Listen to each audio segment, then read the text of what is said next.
من السلطات الصحية جدا والمفيدة سلطة البنجر او الشمندر، جميلة ولذيذة جدا، وطبعا كلنا عارفين فوائد البنجر ايه.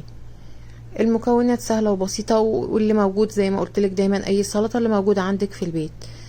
البنجر بس محتاج ان هو يتسلق، لو انتي ما بتحبيش تاكليه لوحده كده يبقى مقرمش زيه زي الخيار والجزر، تقدري ان انت تسلقيه في مية عادي فيها نص معلقة من السكر ونص معلقة من الملح، وتحطيه على النار لحد ما يغلي. تعرفي ان هو استوى ازاي؟ بتدخلي فيه الشوكة انها تدخل معاكي، دخلت تمام خلاص يبقى هو كده استوى، وتبدأي ان انت تطلعيه وتستخدميه.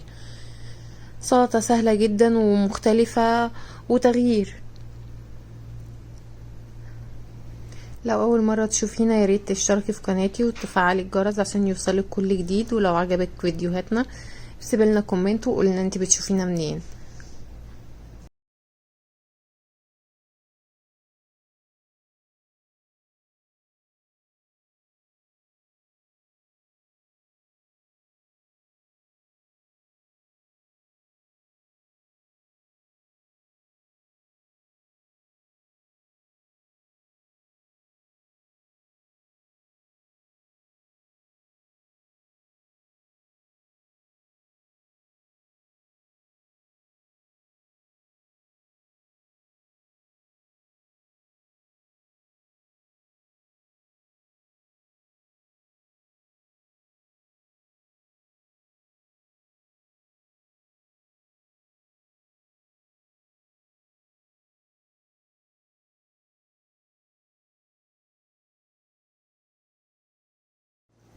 هنا قطعتها خالص وسبتها انها تبرد على جنب، وبجهز الدريسنج. نص معلقة صغيرة من الملح، زيها فلفل، عصرت ليمونة، وحطيت معلقتين من الخل ومعلقتين من زيت الزيتون، ونص معلقة من الزعتر، ونص معلقة من السماق.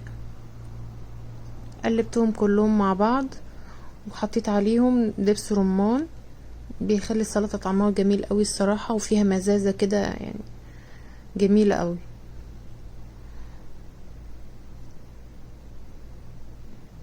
بس قلبيها بقى. طبعا السلطة تقدميها على طول وقت الاكل، وما تحطيش عليها دريسنج عشان الليمون ما يخليهاش تدبل طالما لسه مش هتقدميها. لو هتقدميها على طول حطي عليها دريسنج وحاجتها.